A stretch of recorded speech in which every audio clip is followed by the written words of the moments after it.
So I said the key to building wealth is not how much you can work. You can't work your way to wealth. You gotta invest your way to. And all wealthy people, black, white, Asian, Chinese, they own a whole bunch of shit. The people who aren't wealthy is because they don't own nothing. You only have your money sitting in cash. If your money is just sitting in cash, realistically, you're becoming poorer every day.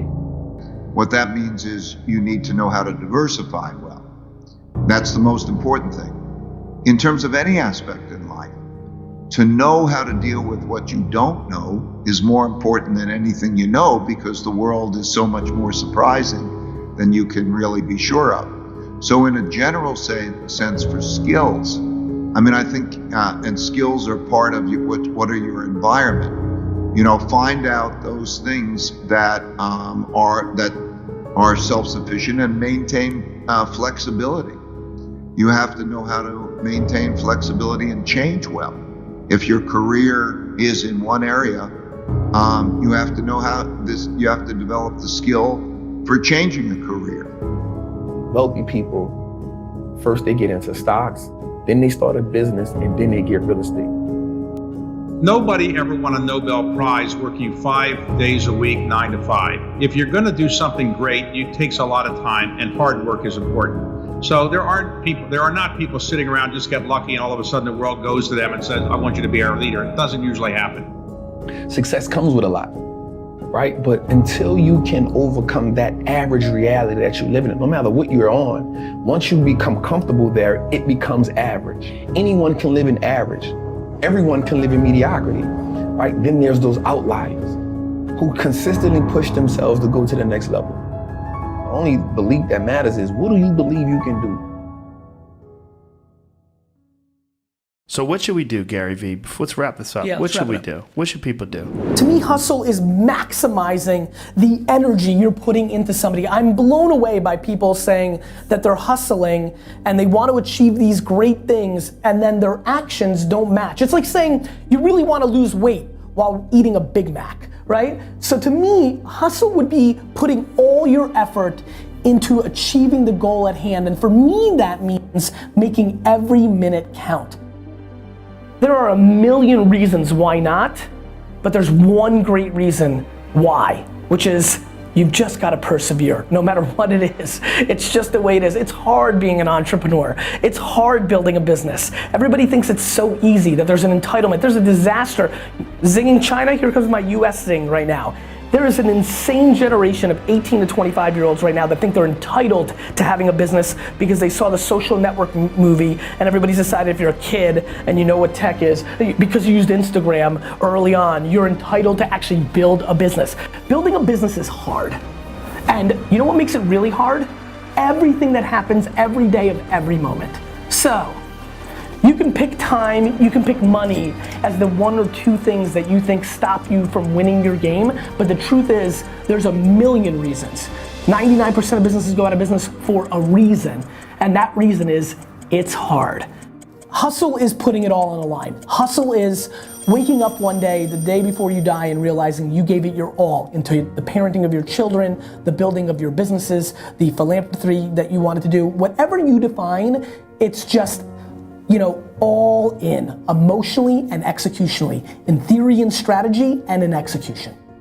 Don't complain about it. You've made that choice. Don't bullshit me. Like, you want to spend more time with your family? Spend more time with your family. This is back to what we said about keyboard warriors. I'm trying to be very careful about what I'm saying versus what I'm doing, because that's how you get exposed. And I don't mean like people calling you out and being like, you suck. I mean to yourself. I don't want to be exposed by myself. It's looking yourself in the mirror and saying like, am I doing this right? So to me, there's so many people that are talking shit about how big of an entrepreneur they're gonna be and how much they're gonna achieve, and they don't work on weekends. You know, I worked every Saturday of my 20s.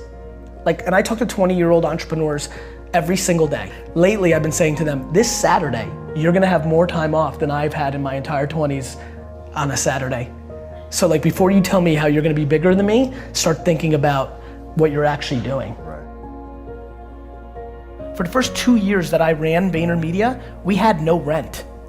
We first worked out of a conference room. We then worked out of a co-working space before the whole WeWork and co-working space revolution, and I bartered my time to help that company in exchange for a very small space. We didn't buy furniture, we scrapped. And I'd already made it, I was already rich. And we scrapped. And so the biggest thing that I want to implore everybody here today to do is to take a step back and think about how fancy are they? Are you willing to be really, really, really ghetto? Do you really need that chair? Do you really need that piece of technology? Do you really need to fly that class? Like, I just think that we're living through an incredibly fancy culture of entrepreneurship.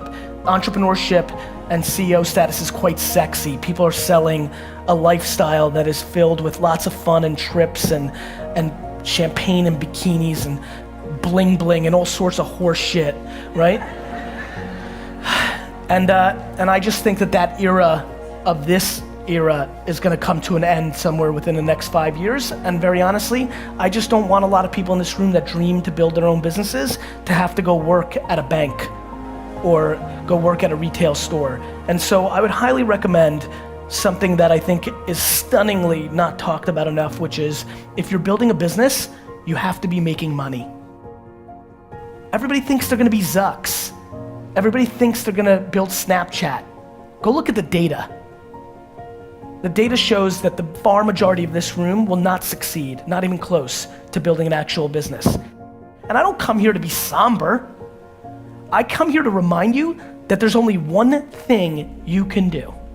The only thing you can do that can trump the moment mommy and daddy had sex to make you. The only thing that can trump that, the only thing that can trump your DNA, the only thing that is controllable, if you want it, if you want this, is work. If you've got a big mouth, and a lot of you do here, search the hashtag, and a lot of you say CEO, founder, owner. I call that big mouth. If you've got the audacity to do it, and so many of you have heard this from me, when I audit you, and I do, because I'm curious, it's how I learn. People talk a big game. I especially love when somebody hits me up on social like, Gary V, you're gonna buy the Jets, I'm gonna buy the Rams, you know? Everybody is buying a sports team. And I love to look at what that person does. And then I'll DM that person and be like, yo bro, nobody, unless they were a trust fund baby, ever bought the Rams when they go skiing for a week when they're 24. Nobody you know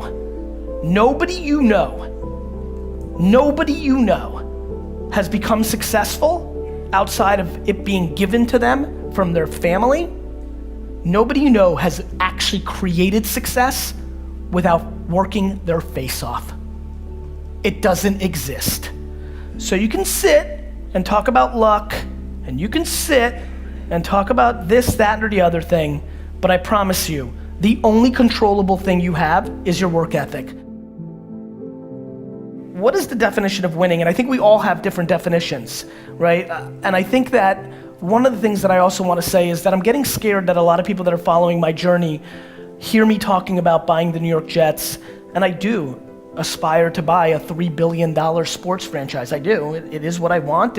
You can look at my 5th grade yearbook long before business was cool. It's what I want to do.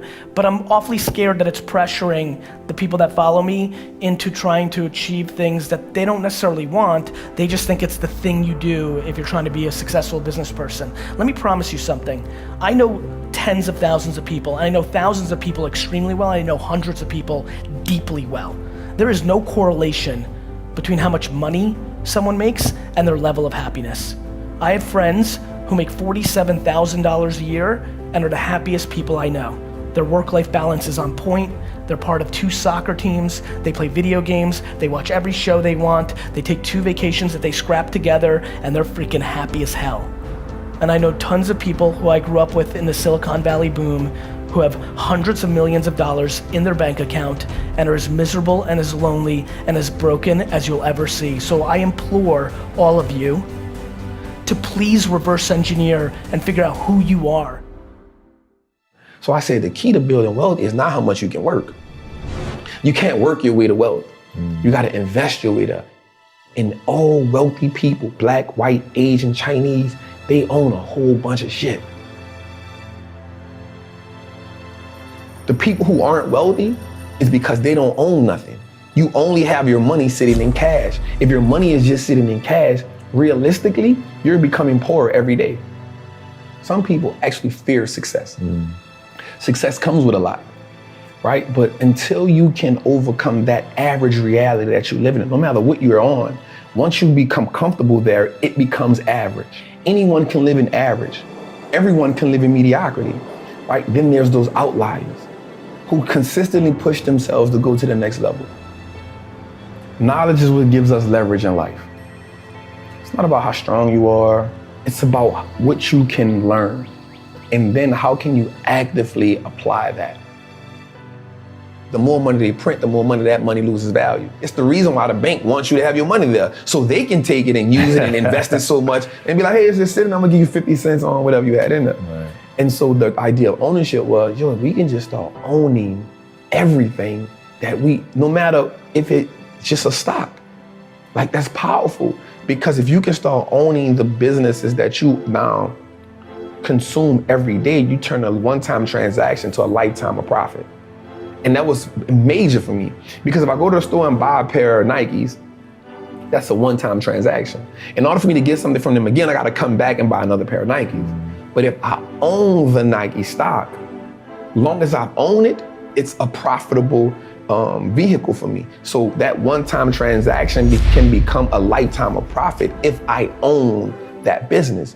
If I'm gonna buy Apple, if I know I'm an Apple user, if I know I got the phone, I got the AirPods, I got the MacBook, I got the PC, I excited when Apple's about to drop something, why wouldn't I own it?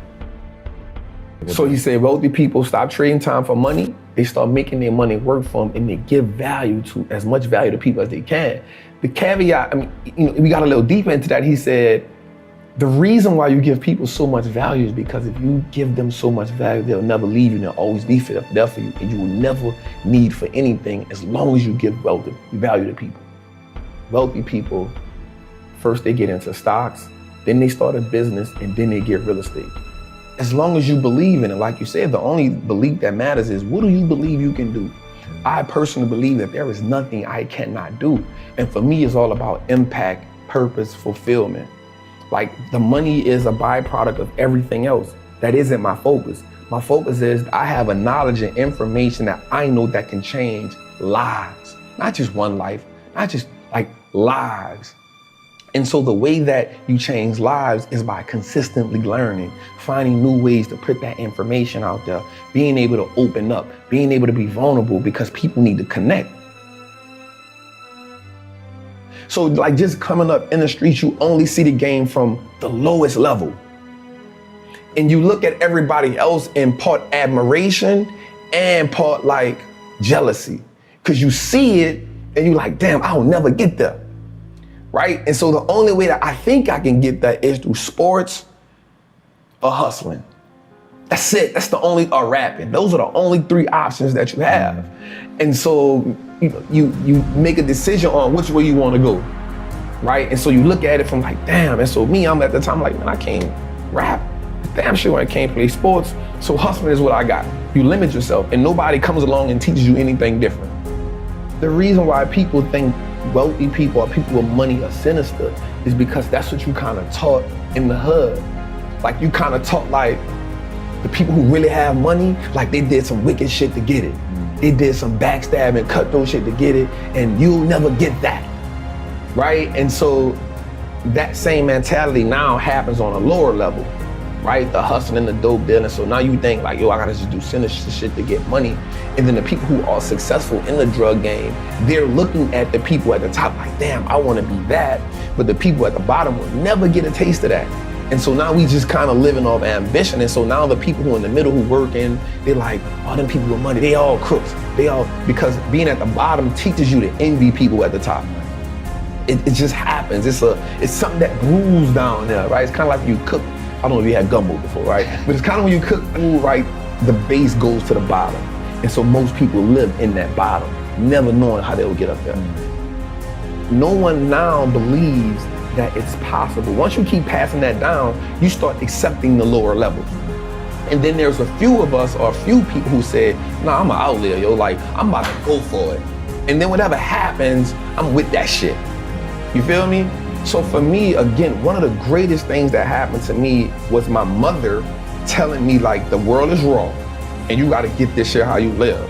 But I also saw my grandmother be a legal entrepreneur. So I saw it from both worlds.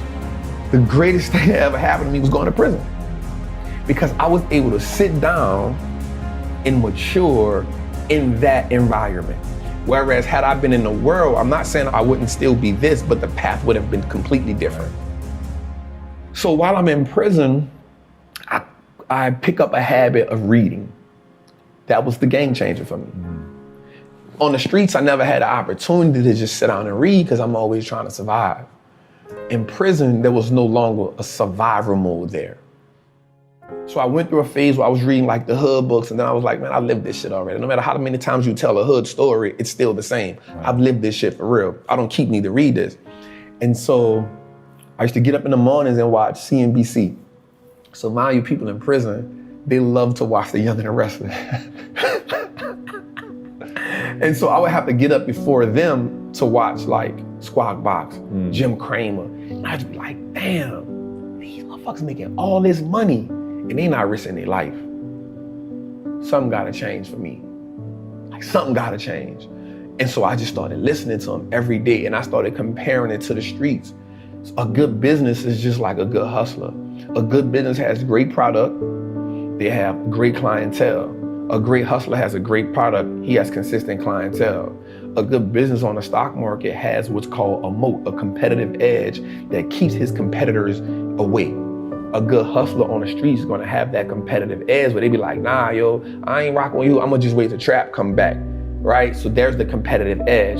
A good business has a good branding moat, meaning my name is good, right? So a good hustler on the street, yo, Trap got that blue magic. I'm good on you. Like if I can't get Trap, I'm gonna just go try. But Trap got that blue magic, that's what I'm rocking with. Branding moat, right? That's it. A great business on the stock market has more assets, more liquidity than debt. A good hustler on the street is, if you don't learn how to fund your business, if you're operating where all you have is re-up money, you're not gonna last long. So those components reminded me the same. On the stock market, in the world, if a company's paying tariffs, that's equivalent to a dude on the street going pay draft to go hustle in somebody's hood. Like you can't hustle over here unless you pay me draft. It's the same as a tariff.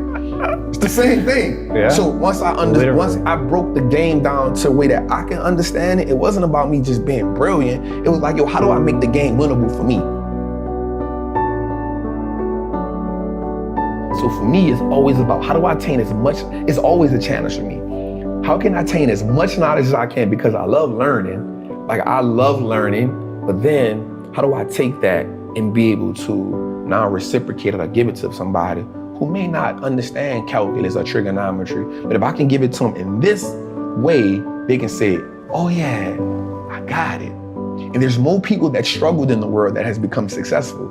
So struggle has to become a language that I struggle. So that's the language I'm great at. So if I can break down things into a struggle language, now I make it the game winnable for everybody. And that's the goal, to make the game winnable for everybody who's bold enough to step into the batting cage. If you bold enough to do that, I was bold enough to jump in a goddamn 152-foot tank with sharks in Dubai. If you bold enough to do it, there's an experience that comes from that. And that experience is so exhilarating, it will take you to the next level. Because now you keep chasing the next level of you. And that is when you start understanding life at a whole nother concept, when you start understanding that, yo, for the longest, I was just low-level living. I was low-level thinking. Now that I've been exposed to something, and I say this often, whatever you haven't been exposed to isn't your fault. Once you get exposed to it, you now are accountable for it. And so once I've become exposed to so much knowledge and information, once I expose you to it, you're accountable, because now you can no longer say, I didn't know. So the important thing for me to tell them is, start where you are. You build a house brick by brick. I mean, of course, you can get a house put together all at once. We live in that world now. I get the idea. Right? But you build a mansion, you build an empire, you build it brick by brick. Like you start with $25. And we have to understand, RIP to Nip, man, the great, he says something that's phenomenal. He said, we on a marathon. We didn't get into our situation overnight, right? If we look back at our situation, you see you inherited that, whatever it is, that poverty. You inherited that mindset, that idea of scarcity, that idea that you don't have enough money. You inherited that. Building wealth becomes a revolutionary act because now you start saying, I'm gonna go against what I was taught, right? And so I said, by starting with $25, if you can do $25 a month, that's cool. If you can do $25 a week, that's cool. But what happens is, once you start understanding the power of how your money works, you'll start saying, yo, I don't need to do that because that's taken away from this. That 25 will now become $50. Guaranteed. That 50 will now become 100 because you're gonna start doing more with less. The person who works out and sees that they drop 10 pounds in 2 weeks says, you know what, I'm gonna go a little harder because I know if I can drop 10, I can drop 20, right? I know if I see one muscle shape up, I know it's possible. The word possible is so powerful. Possible changes the game. Instead of it being impossible, we now say I am possible or I'm possible. That changes the dynamic. So the first mindset is saying, invest in your first stock.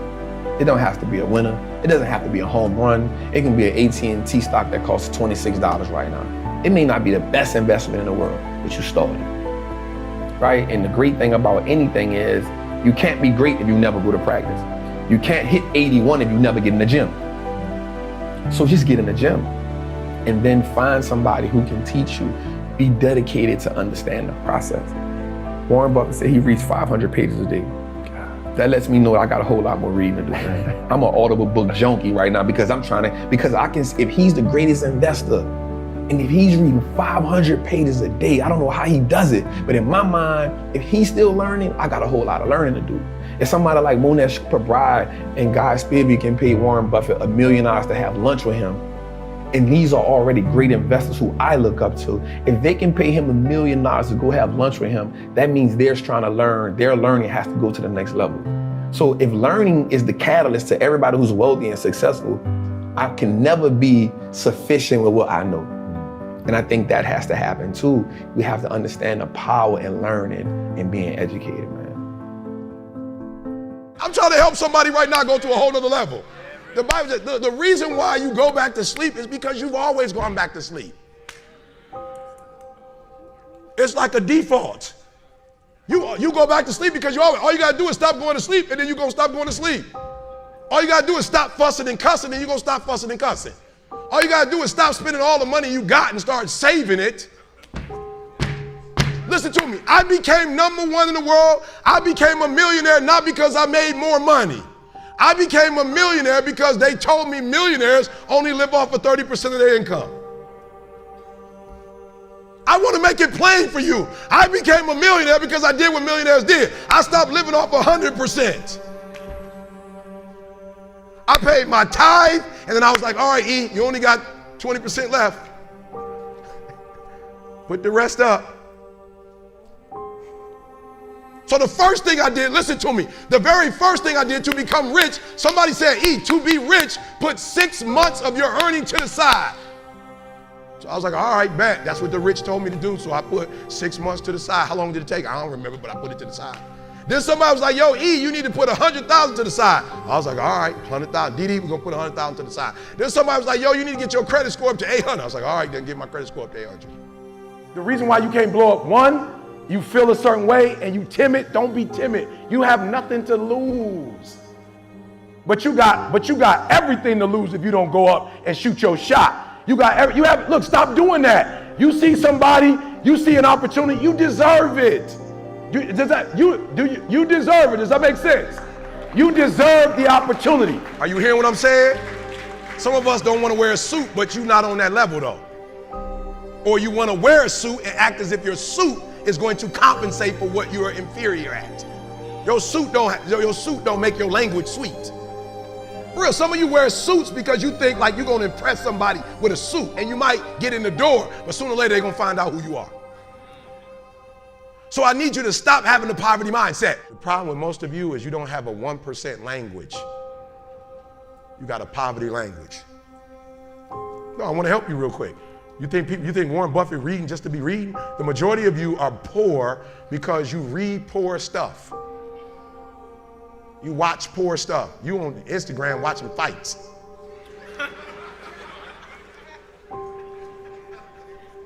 For real, you just scrolling through like you ain't got a life. For real, some of y'all on Instagram, you on there for 30 minutes. If I ask you what you saw, you don't even know. You just scrolling through. That's a poverty mindset.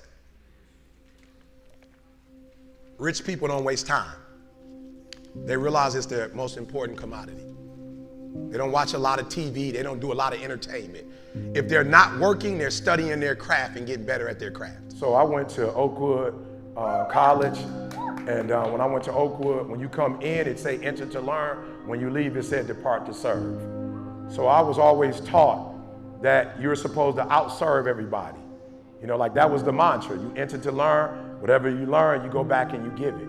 You know, so I learned that at a very early age. And then I also realized when I started doing my work professionally that most people they're lazy, or most people won't work until, you know what I'm saying, until you do something for them. So you go in the mall, my man, you know, he's sitting there with the plate boy. He the only one. Everybody else, try fried rice. A little spoon boy for you. Try teriyaki chicken. You like, bro, I'm good on that. Like, I'm not hungry. You walk, my man's still with you, like, bro, get this. I'm like, bro, I just told you I'm good. No. Orange chicken then, try the orange chicken. I'm like, bro, right? They doing more than everybody in that joint. They hungry, bro. A lot of them don't come from this. So when they get here, they take, and so you know what happened?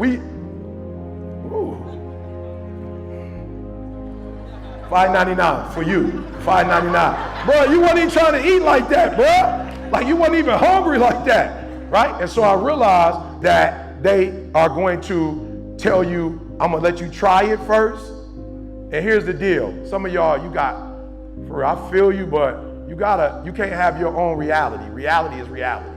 There are those of you giving out your stuff and people not taking it, that means it's not worth it. So now you just gotta go back to the drawing board and try it again. Does that make sense? Some of y'all be taking it personal. Y'all give y'all stuff away for free. Give it away for free. Like, let people sample it. And then when they eat it, they go, ooh. Don't let your little feelings get hurt. Just ask the question. Was it too salty? Was it too much orange in the orange chicken? You know what I'm saying? Like, holler at me and tell me what happened. And so when we start putting our videos out, people would make comments. Some of the comments I listened to, some I didn't, but some people was like, yo, I'm feeling you, bro, but slow down. Yo, bro, I'm feeling your passion, bro, but can you put the words up? Can you put like step 1, step 2, step 3 for me?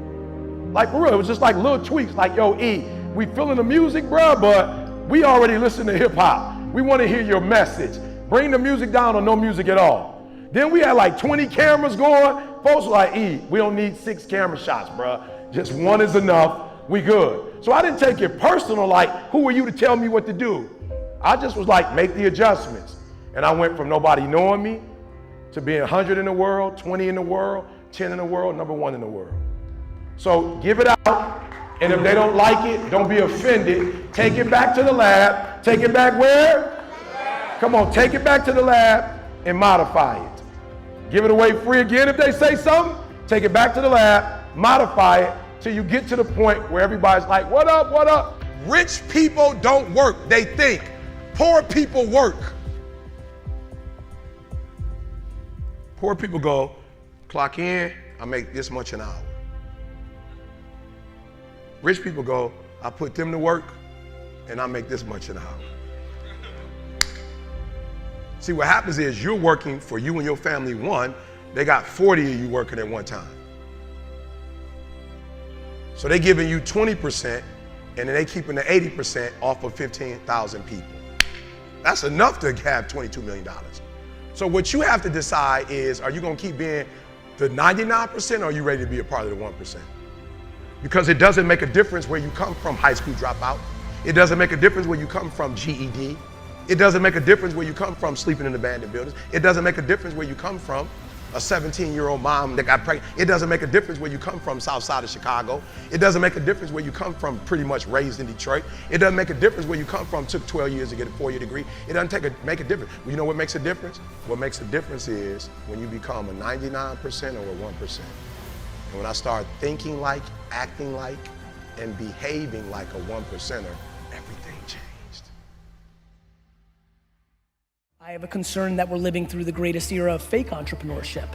I believe that self-awareness is incredibly important, and I do believe that the coolness of entrepreneurship has made people go towards that light that might actually be way better being a number 3 or number 6 or number 9. And so in that, the opening line in the class was, I don't think entrepreneurship can be taught. You are not a boss because you got all day to do whatever you want to do, and the most you can do is go to work for somebody that you don't like and you don't care for and dog them out and complain about them when they're giving you a check. They guaranteeing you a check, they making sure you got health care, and you dogging them out. If you don't like what they doing, why are you still there? Go get your own job. They weren't the only ones that was blessed and that was fruitful and that could multiply and that could subdue the earth and have dominion. They're not the only ones. You can do it too, but your problem is you're not a 1%er because you don't live like a 1%er. I think of entrepreneurship so much more similarly to sports. I could be better at basketball, right? I could play every day. I could, work on my left hand. I could, do things and I would be substantially better in a year and a half. I just never had a shot of going to the league. And I think that there's a big difference between being an entrepreneur and being a successful entrepreneur. You don't need a loan. You cannot borrow yourself out of debt. What you need is income. What you need is income streams. And what you need to do is go back and find your gift, because in your gift is revenue streams. When you were born, you were given a gift, and inside that gift is the revenue streams. I'm gonna say it again, y'all quiet. Y'all looking for jobs. Your job is inside. I don't have to look for money. I'm an ATM machine. I was blessed. I'm fruitful. I'm an ATM machine. I have the ability to make money just from my gift. One-dimensional players, no disrespect, one-dimensional players aren't in the league. One-dimensional players ain't in the league. What made Michael Jordan is he could put up 30 and he could shut your butt down. He could play offense, he could play defense. He could play 40 minutes, 48 minutes. And most of you in this room, your problem is you're one-dimensional and you're trying to hang your hat on that. Because if you get the right peer giving you the right kind of pressure, you can do some big things in your life. So I think that additional kind of peer pressure you put into yourself, you're in the right circles, right environments, those two guys that, put some kind of a peer pressure or direction into you, can really be a spark to change someone's life, where all of a sudden the identity goes from being a regular person to the next day, no one recognizes them. Oh, you're not hearing what I'm saying. I'm a high school dropout. I did not get this when I got my PhD. God didn't go, he finally got his PhD, give him the voice. He finally got it. He's ready now. He got his GED, give him the voice. God gave me the voice when I was a clown. When I was acting a fool. You got your gift from birth, and the reason why you're struggling is because God gave you something and you're doing the opposite of what he gave you. I don't think you get the same returns by overwhelmingly working on your weaknesses as you do on tripling down on your strengths. I don't know what else to say. It's so clear to me. I think so much of what I talk about is predicated on not only my successes, but watching my family members, watching that whole ecosystem of startup founders, just watching. I watch a lot. I read a lot of people's behavior more so than, books or things of that nature. And so, yeah, I believe that the entrepreneurs that have gone on to quadruple down on their strengths and then hire around their weaknesses have had much better success than the ones that dwell on their shortcomings because somebody they look up to was good at it and said it was important, and they waste their time on something they'll never be. I like micro failure. I hate macro failure. Death of your business is bad. But to me, what's funny? I'll use a boxing analogy. My favorite boxing, I watch a lot of boxing. I think boxing's a very interesting, and I know, and I'm super into mixed martial arts, but I grew up on boxing, I understand it better. And I like watching it because there's so many things that happen in boxing. First of all, what I love about boxing is there's nowhere to hide. You know, like it's super interesting, right? There's nowhere to hide. Number two, there's a scenario in boxing that I love the most. For some reason, there's nothing more interesting to me than watching somebody get knocked down in the first round and then go on to win the fight easily. It's an interesting psyche, right? And I like that, and this is what I'm thinking about it, which is like, here's what's bad in boxing and in business. Going into a fight, getting knocked the fuck out in the first round and losing the match. Bad. Getting knocked down and then having the adversity to readjust to what you got caught on and navigating it to easily win a fight is remarkable. That's how I think about entrepreneurship. The reason so many people struggle with entrepreneurship is you have micro failures almost daily, and they're very in your face. You can't hide. And I like that. I like failure because I think I deserve it. I hate when people don't respect the game. When I fail, it means I f***ed up. And I like that because I think people get audacious. My number one thing that I hate about capitalism is that people use it and they love it and they're big capitalists and they love open market and competition and all that, and then they become 73 and they try to use all their money to protect their money. They're not willing to let a young lion eat them the way they ate somebody else. I hate when they try to manipulate it. That's what I love about sports. What I love about sports is when you're 36 and you were once the best player in the league, but now you're getting a little bit older and your body breaks down, you are forced to retire. The one thing that entrepreneurship and capitalism has to adjust to is once you get old and you're tired and you want to be on a yacht instead of working your shit, you should lose some money because you're losing. So identity is you asking the questions until eventually you get to a point that you get to the deeper part of who do you want to be, what life do you want to live, and why do you want to live this life? Why is it important to you? Why is it worth you putting through all these hours? Why would you want to do that? That's transition when you go through it. And then the pressure part, when you said, here's who I'm going to be, where you declare your intentions to the world. This is what I'm going to be doing. A lot of times we keep things a secret. And so there's a debate. Some say you should never declare your intentions to the world because that pressure could create anxiety. You should never do it. You know, like Babe Ruth pointed a finger and I'm going to hit a home run. What if you don't hit it? What if you fail? You know, what if you say, Michael Jordan says, the Bulls never losing game 7. You should never say that because there's too much pressure on the players. Or then the other side said, well, you should put the pressure on yourself because your teammates play better because it's not on them, it's on you. And the leader does that. To me, I think declaring intention serves a purpose. I think when you go out there and you say, this is what I'm going to be doing, this is where I'm going to be at, you officially have the world holding you accountable. That pressure could be good pressure to put into your life. Why I like losing. The game told me I lost. Respect to the game. That's why I like playing. I did this when, my friends, I was an entrepreneur when there was no conversation around this. In the 80s and 90s school system and society that I grew up in, I was a failure for making $2,000 a weekend selling baseball cards. Like, I did this when it wasn't cool.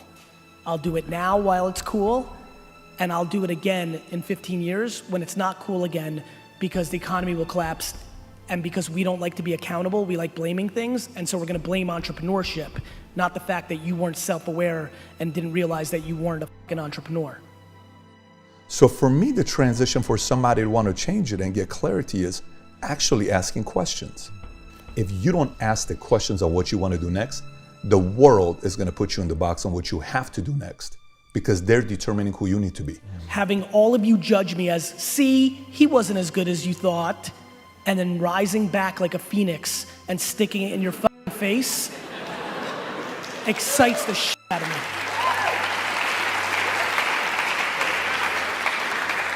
I believe that right there is the definition of entrepreneurship. It's when you love your game more than what the game gives you. That's why I like losing. The game told me I lost. Respect to the game. That's why I like playing. Do you miss the mob lifestyle? You know, I'd be lying if I say I didn't at times, but you know, people ask me all the time, they say, do you miss the money? Do you miss the power and all of that? You know, to a degree. I mean, look, it's great when you have anything you can want at your disposal because you got enough money to take care of it. I have my own jet plane. I had a Lear 25A. I had a Bell helicopter. I had a couple of big automobile agencies that I owned, so I drove whatever car I want, and basically had homes all over the country. So yeah, that's nice. But you know what I really miss? I miss the camaraderie that we had with the guys. What was so attractive to me about that life is, hey, when you come in, it's a brotherhood. Don't ever worry about your wife, your daughter, your sister. We got their backs wherever you go. If somebody hurts you, we got somebody to back you up. That's very powerful, very, very powerful.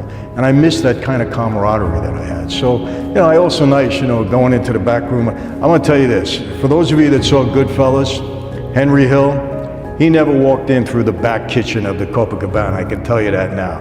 But I did many times, first with my dad and then later on with myself. It's nice to go in and get a ringside table and be treated that way. So to say I didn't miss it, I'd be lying. How do you learn the art of the sit down then? Because that's part politics, like part journalism. Sounds like some of the interviews I've had when I was running to be mayor. Like they're trying to trip you up. If you say the wrong one thing, that's the thing that'll kill you.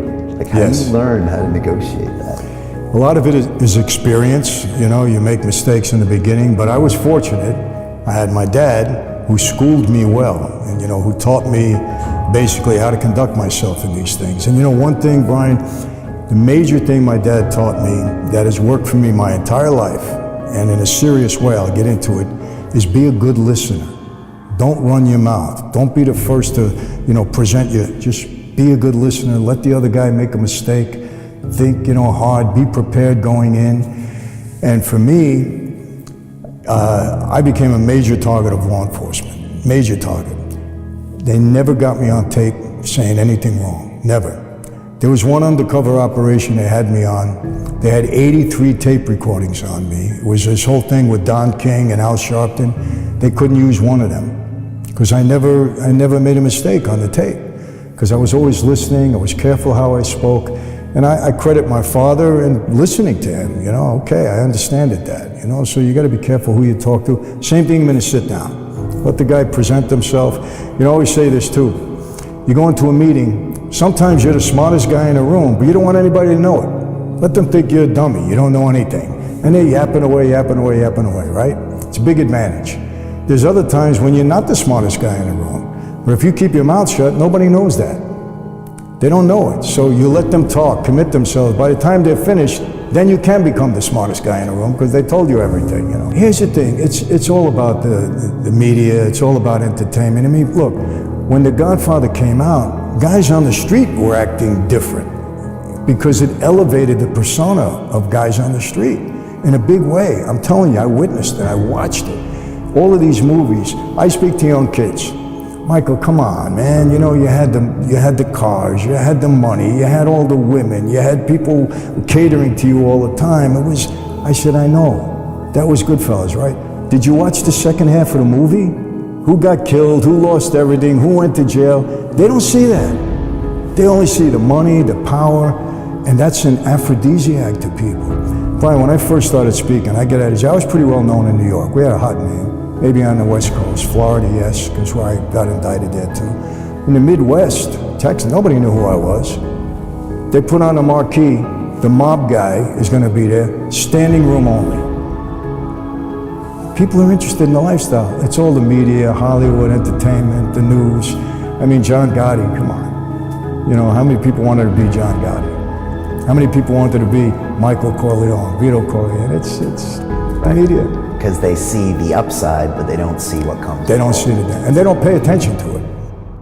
You actually had a lot of things going on you had stuff going on with dealerships, you own all these different things with cars. Patrick, I bought a Mazda agency when you couldn't give a Mazda away. I remember that, I remember reading that. Because the Wankel engines were exploding, you couldn't give one away. And I built that into the biggest agency on Long Island, as far as Mazda was concerned. And it was a lot of work, and I had to do things differently, but I was able to build it. I think I had a head for business, I had a knack for it. Now, don't get me wrong.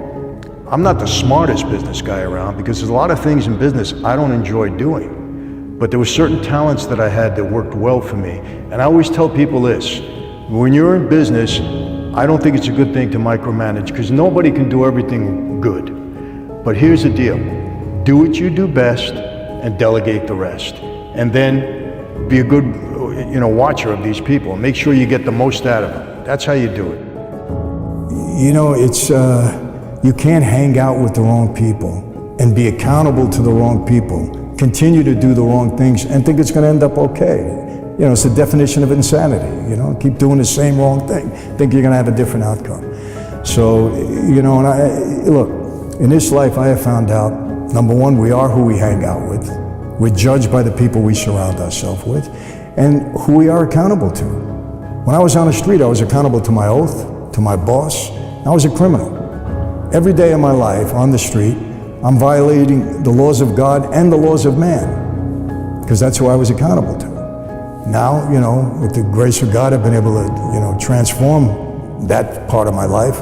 I'm accountable to God, to my wife, to my children, to people that trust me. So I'm on the right path. I try to stay on it, but you know, remember this, you know, it's what I tell these guys too.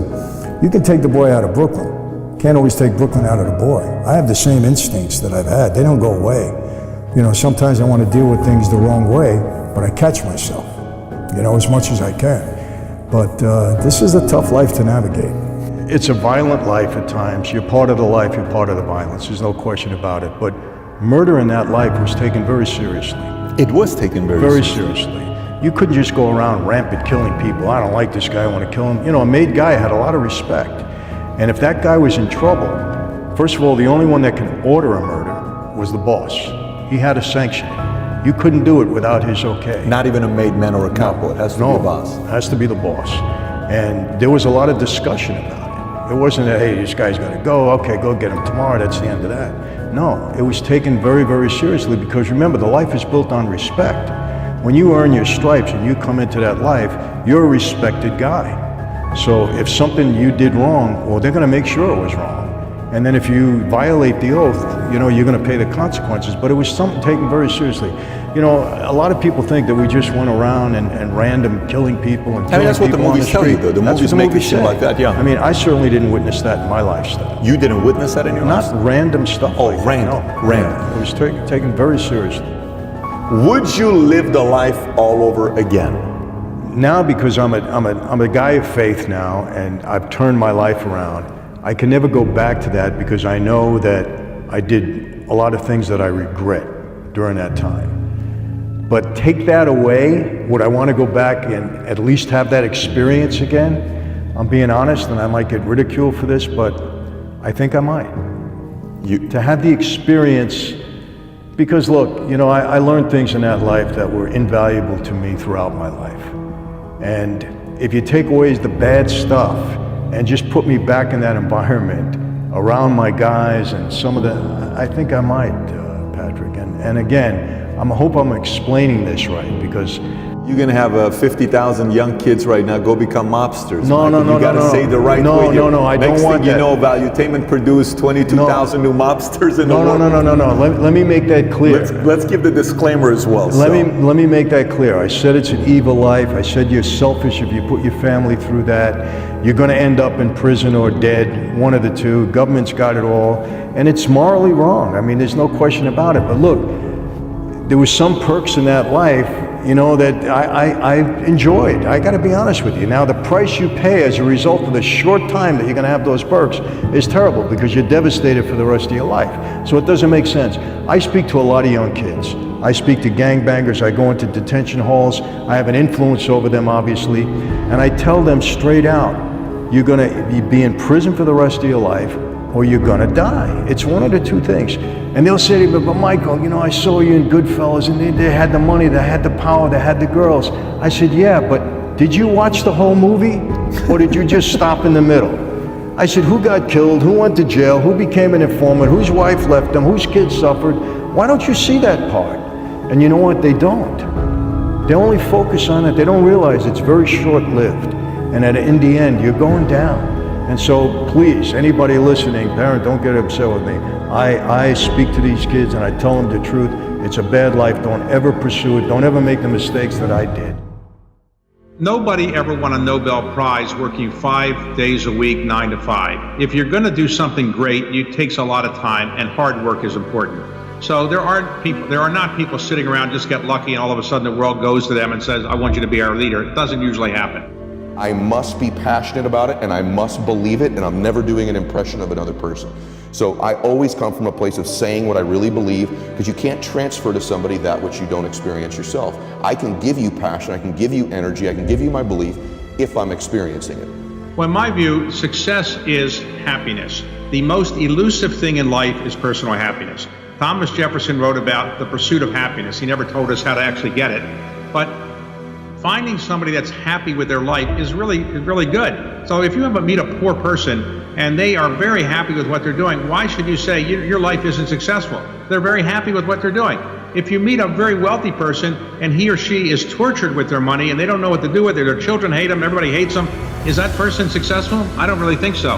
I think success comes about when you are happy, because that's the point of life to some extent, is being happy. That's why we're all here, I guess, to some extent. We want to make the life better for other people, but to some extent, if you are making life better for other people, you're going to be happy, in my view. There's this misnomer, and you've watched this even in your own life or the successful people you've interviewed. So there's this thing people think that, like, I'll be happy when? Once I get like this big, amazing home, or once I get this car, or once I get this relationship or an amount of money, then I'll allow myself some happiness. The problem is the finish line always moves. You never arrive there, right? The other part is people think, well, if I enjoy myself now, I'm gonna lose my drive. In other words, if I can just wire myself with enough pain all the time, I won't lose my drive or ambition. The truth is there's no correlation between the two at all. There's no relationship between you feeling complete pain all the time and losing drive. And so I talk about living in a state of blissful dissatisfaction. And really the best example of that would be like if you've ever, I love a good meal, right? You know, if I bite into a great piece of steak, if you're a steak eater like I am, you take that first bite, it's like complete bliss, right? There's no correlation between how great that tasted and your lack of desire for the next bite. In fact, that bliss causes you to want more of it. And so the more we can do to reward ourselves with bliss, we're not gonna lose our dissatisfaction. We're not gonna lose that. And so for me, our brains, this dopamine hit you get when you do something successful, if you constantly cheat yourself out of that hit, right, biomechanically in your body, less and less in the future will you want to achieve the next level, the next dream, the next step. And that's why so many people stall out in life. They got to a certain point and they cheated themselves out of the bliss, out of the celebration. It's important that we celebrate our wins, we celebrate our lives, because it causes us to want the next bite. It keeps us hungrier, not the reverse. And so for me, I want to live in a state of being grateful and blissful now, not waiting for some future place or date that may never arrive. So what is, looking at the historical perspective, what are things that are safe bets in terms of this job is going to be here in 5 years, that this is a good place to begin building that skill set? I think in terms of any environment, the lessons that we get over and over again is that you can't be sure what the next environment and twists and turns are. What you don't know is greater than anything you do know. So if you were in the airline business, or you were in the hospitality business, and that was wonderful and you liked it and everything else, all of a sudden that changed in important ways. So the important thing are the more general abilities. In terms of investing, what that means is you need to know how to diversify well. That's the most important thing. In terms of any aspect in life, to know how to deal with what you don't know is more important than anything you know, because the world is so much more surprising than you can really be sure of. So in a general sense for skills, I mean, I think, and skills are part of what are your environment. You know, find out those things that are self-sufficient and maintain flexibility. You have to know how to maintain flexibility and change well. If your career is in one area, you have to know you have to develop the skill for changing a career. And that all comes down to knowing how to find the path, to know how to triangulate well with others. And so if you're really familiar with what you're worried about and what your problems are and your fears are, and that becomes your dominating thinking, I know you've all heard this, but here's the reason why. Your mind loves what's familiar. Okay, and so if you don't go touch dreams, for example, just experience it for a second. For example, we would go down once every 8 weeks. If I did well in business, we really knocked it out, we could find a deal. I had $200, we'd go to the Ritz-Carlton or some hotel, Ocean, and for one day oceanfront, feel like what it felt like to valet your car, right? Walk in the lobby, Mr. Mylett, welcome back, right? She'd go get a massage, I'd play a little bit of golf, and just for that day, I'd touch the dream. And then maybe we do it again in a month or two, and again in a month, just little tastes of it. My mind began to become familiar with it. And more crazy, I started to kind of trick myself into thinking I belonged there. Because we never end up anywhere we don't believe we don't belong, and then we're not familiar with. So there's these things you'd like to do in your life, either visually seeing them over and over again and repeating those images to yourself, that's powerful.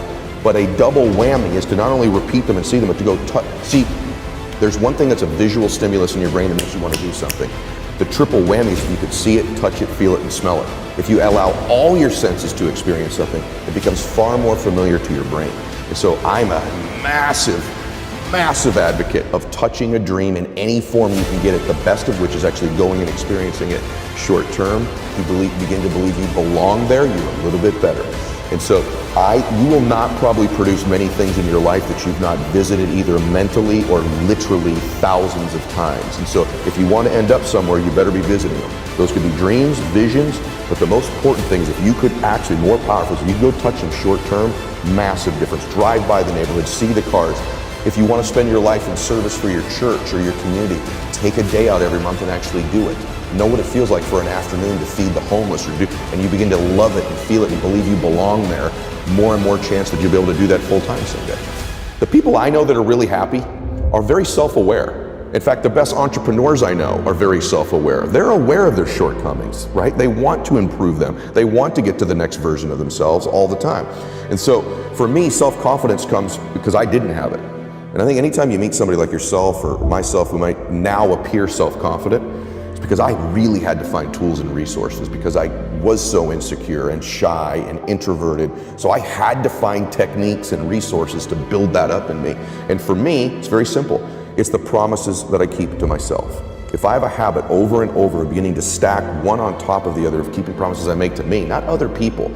In other words, the minute you begin to get external in your life, worrying about what other people think about you, right? You've lost all control, and it never fills you up. And people's admiration, people's gratitude towards you will never fill you up. It's your own inside. And so for me, self-confidence comes from keeping the promises I make to myself, and the other part of it is being aware I'm doing it. In other words, most people don't give themselves enough credit all the time. They're very aware of these 20% things and not aware of the 80, right? And that's why the dosage is so important too. You've nailed it. It should be 80-20, right? Because people get addicted to this. I'm not good at this. People don't like this about me. I don't feel good. Instead of focusing on the 80 and stacking it up. Wow, I did eat what I said I was going to today. I did get up when I said I was going to. I made the amount of phone calls. I treated people in such a way I promised myself. It's not just doing those things. It's rewarding it. It's being aware of it and stacking that up. When I work with athletes, the successful athletes I work with, when they're in a slump, it's never that they can't hit a ball anymore or make a shot or swing a golf club. They've lost their self-confidence. Somewhere along the way, they've lost the ability to focus on the things they are great at and stacking those promises they make to themselves. And the way I get them to break their slump is not correcting their swing or getting them positive. It's getting them to acknowledge the small promises, showing up to batting practice early, hitting that extra bucket of balls, beginning to reward themselves for the extra promises they keep to themselves, puts them back in a state of self-confidence. All of a sudden, they're hitting the ball great again. So if you want to make 6 figures, you can't just be talking about you want to make 6 figures.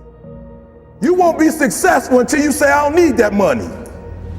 It's not the most talented. It's not the quickest. It's not the fastest. It's not the strongest. No.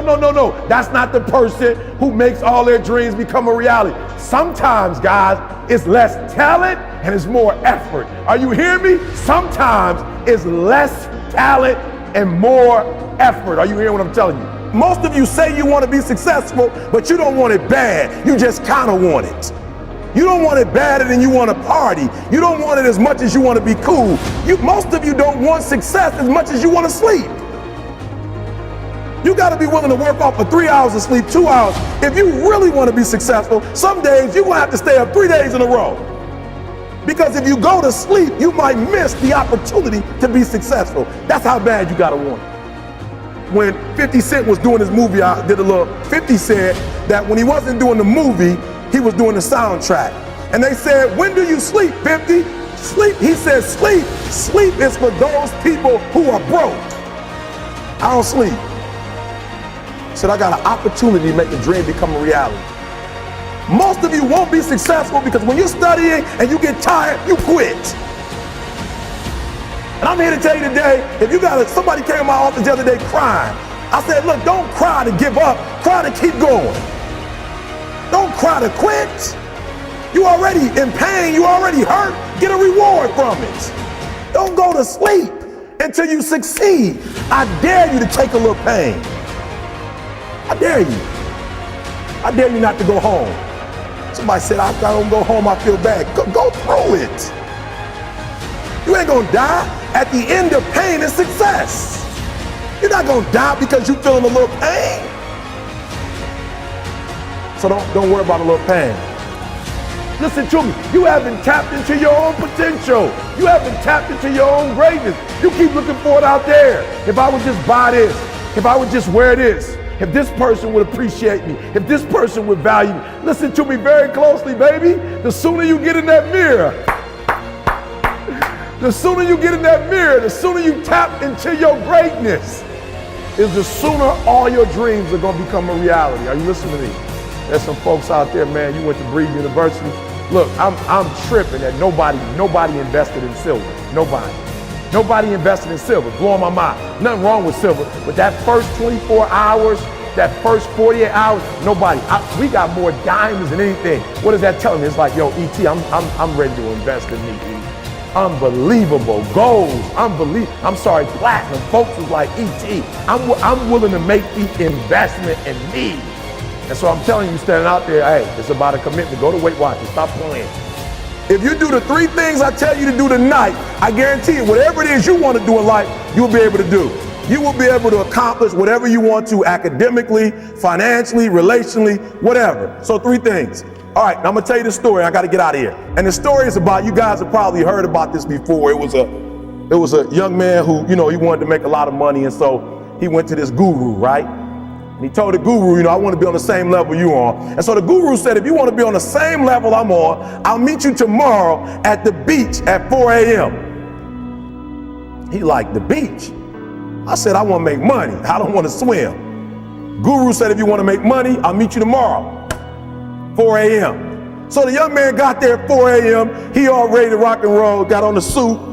He should have wore shorts. The old man grabs his hand and said, how bad do you want to be successful? He said, real bad. He said, walk on out in the water. So he walks out into the water. Watch this. When he walks out into the water, it goes waist deep. So he like, this guy crazy. Adrian, he like, I want to make money. He got me out here swimming. I didn't ask to be a lifeguard. I want to make money. He got me in. So he said, come out a little further. Walked out a little further. Then he had it right around this area, the shoulder area. So this old man crazy. He making money, but he crazy. Said, come on out a little further. Came out a little further. It was right at his mouth. My man like, I'm about to go back in here. This guy is mine. So the old man said, I thought you said you wanted to be successful. He said, I do. He said, walk a little further. He came, dropped his head in, held him down, hold him down. My man getting scratching, holding him down. I got you. I know you brushed it out, but I got you. He had him held down. I need you for an illustration. He had him held down. Just before my man was about to pass out, he raised him up. He said, when you were underwater, what did you want to do? He told the guy, he said, when you want to succeed as bad as you want to breathe, then you'll be successful. Most of them are not doing what I'm doing. Why? Because it's not about where you come from. It's about heart. You come to a place where, being smart ain't enough. You got to have heart. That's number 1. Watch number 2. Number 2, catch number 2. I wrote it down. I want to make sure you got it. It says, watch this. We're talking about sacrifice now. The important thing is this. You're right while I'm saying it, because I only have about 3 more minutes. Listen to me. The most important thing is this: to be able at any moment to sacrifice what you are for what you will become. That's the number 2 thing. You got to catch that one. To be able to, listen to me, at any moment, Some of you, you can make sacrifices when Monday Night Football is not on. You can make a sacrifice, but when the game come on, for some reason, you just attach to it. For some of you, when your favorite show come on, you can make sacrifices on Sunday when ain't nothing going on. But when your favorite show comes on Monday, bam, some of you, you focus until the phone ring, and then you like, I gotta answer it. If I don't answer the phone, I'm gonna die. I'm saying to you today that there are some of you, if you give up your cell phone, you would be successful. But your cell phone is more important to you than your success. Some of you need to give up your cell phone because the time you spend on your cell phone could be used for your success. Listen to me. Pain is temporary. It may last for a minute or an hour or a day or even a year. But eventually it will subside and something else will take its place. If I quit, however, it will last forever. Listen to me, I'm telling you as I leave. I was homeless for 2.5 years. And the problem with most of you never felt no pain before. Y'all spoiled. Y'all spoiled. Some of y'all spoiled. Just bottom line. Your parents have done everything for you. Every time you ever got in trouble, somebody in your house got you out of it. I'm exactly where I wanted to be because I realized I gotta commit my very being to this thing. I gotta breathe it, I gotta eat it, I gotta sleep it. And until you get there, you'll never be successful in life. But once you get there, I guarantee you, the world is yours. So work hard and you can have whatever it is you want.